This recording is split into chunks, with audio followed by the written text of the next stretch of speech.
Hello dear readers and subscribers. The journey as an artist is as much a mental one as it is a creative one. For many, the struggle for success is often entangled with a web of excuses or misconceptions, holding them back from achieving their goal. In this video, we'll explore the common excuses and mental roadblocks preventing you from artistic success, and also uncover practical strategies to overcome them. Success in the art world is not only reserved for the most talented or the best connected people. It is often achieved by the people who have the right mindset. All too often, artists get lost in this negative spiral of excuses that I see over and over again here on YouTube or across the web, justifying their lack of success and blaming the world for it. They are too old, they are too young, they are based in a small city, or their rent is too high when living in a big city. There is no art scene in their city, or the art scene is too competitive when there is an art scene. They feel frustrated, and excuses can justify that frustration. But despite the hurdles you're facing as an artist, and there are of course many, that spiral of frustration is not the answer. Instead, it is a very paralyzing thing. Let's start with the first common excuse or misconception. You cannot succeed without an art degree.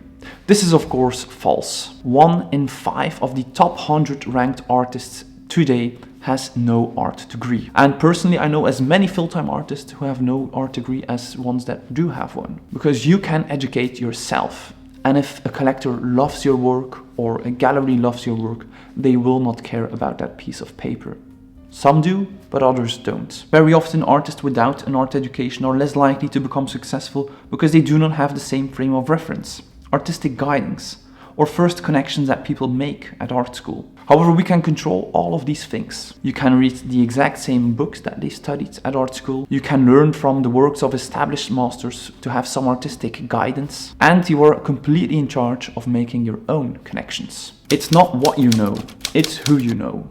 This is perhaps one of the most popular phrases, most popular excuses to blame the art world for your lack of success. That it is an elite circle of wealthy people who do not let you in, unless you have the right connections. First things first, yes, your network as an artist is very important. But for the record, you are in charge of who you know. Most successful artists today did not know anyone when they just started out. But they got involved, they put themselves out there, they immersed themselves in the art world.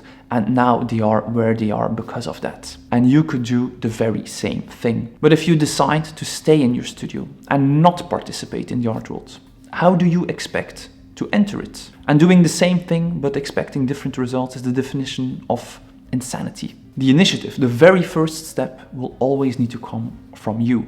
You need to have the mindset that nobody is waiting for you, because that is the truth. So if you do not take the initiative, nothing will happen.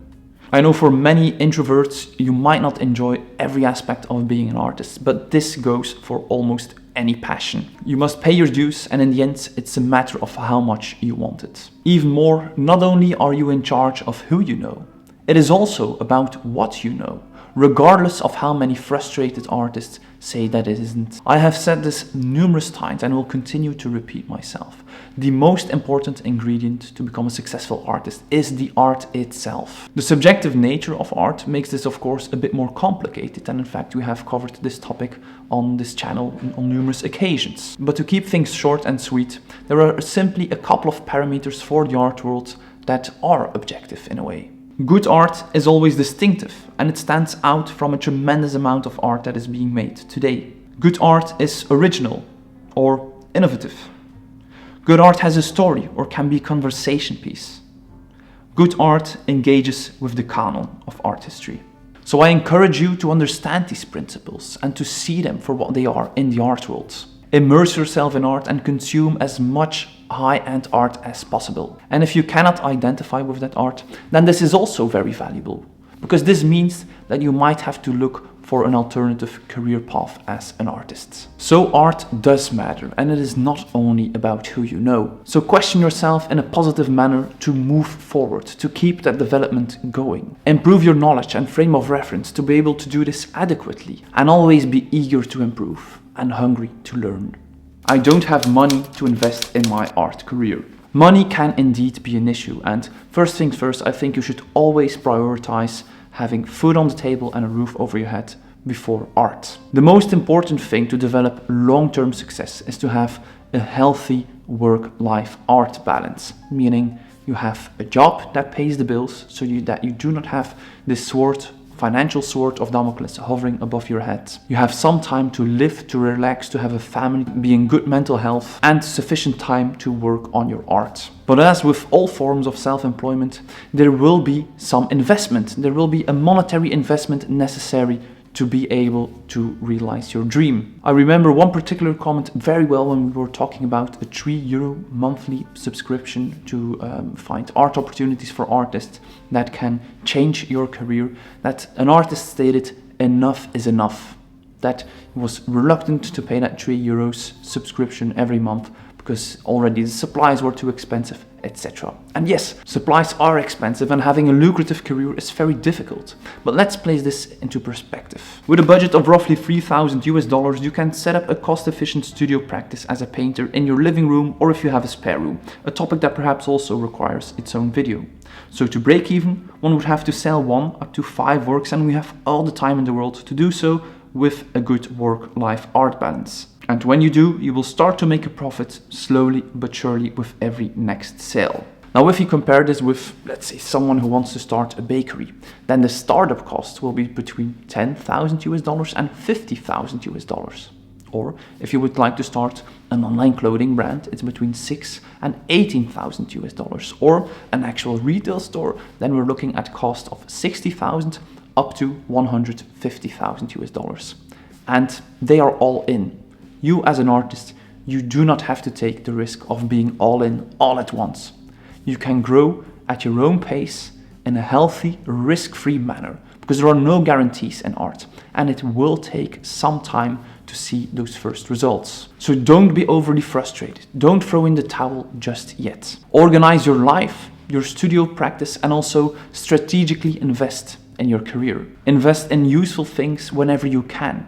In materials, a better studio, a good website, a text by an art critic, photographing your works in a professional environment, etc., etc., and avoid ridiculous costs such as exhibiting because you want to exhibit with vanity art galleries, or purchasing online courses. Here on YouTube there are numerous that are promising you mountains of gold, even though the credentials of those who sell those courses are non-existent in the art world. So be smart, be strategic, and do not despair. I don't have enough time to become an artist.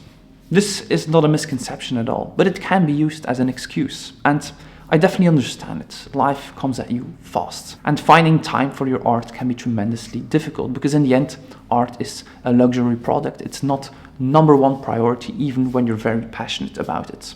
First, you need to put food on the table. You have a family to spend time with, a social life, and so much more. So art can quickly be forgotten in all of this, and before you know it, the week is over and you have done nothing at all for your art career. However, there is one way to solve this, with the power of creating good habits. For instance, twice per week, you spend 3 hours in the evening after dinner working in the studio instead of watching TV.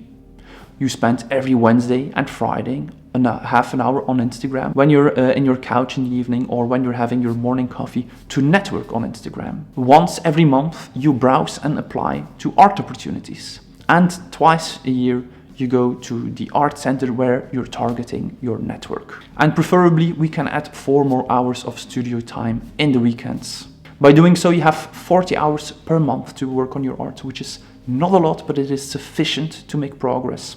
You are working on your network, and you're actively looking for opportunities to improve your resume and to start to generate momentum. I cannot succeed where I live.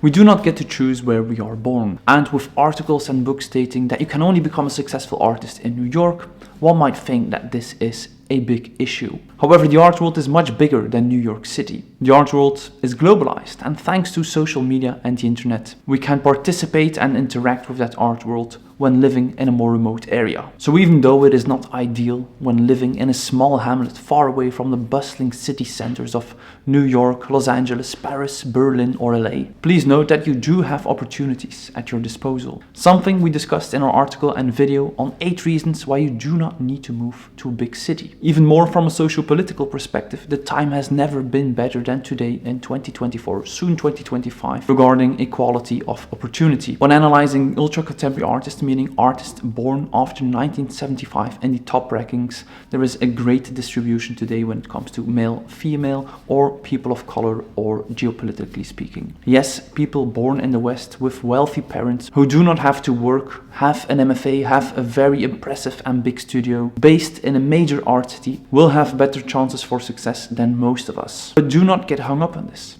It is simply inevitable, and it does not help you in any way at all. There will always be people who have it better, and there will always be people who have it worse. It is not ideal because the world is not ideal. It's not fair because life is not fair. The bottom line is that today you can succeed. The art world is overwhelming and for insiders only. It can indeed feel like that. However, the art world is doing a lot of things to make it more accessible and more welcoming. Throughout the year, galleries continue to curate top-notch gallery shows, and they're free for all to enter. Even more, they subsidize residencies, they organize artist talks, lectures, simply to foster discussion and to grow the art community. Numerous institutions and government bodies do the same. Public money is being used to create opportunities for artists. Think of residencies to provide ideal studio accommodations. Think of grants to provide funding for artists. Or organizing awards to highlight and reward artists who are talented and up and coming. The real question is actually where to start and where to find the information to navigate all this. Feel free to start here by following this channel and having a look at our overview platform with advice for artists at contemporaryartissue.com. Thank you so much for tuning in today. Feel free to watch our video on 5 common mistakes artists make next. Support us on Patreon and please consider subscribing to stay posted for more contemporary art. Bye.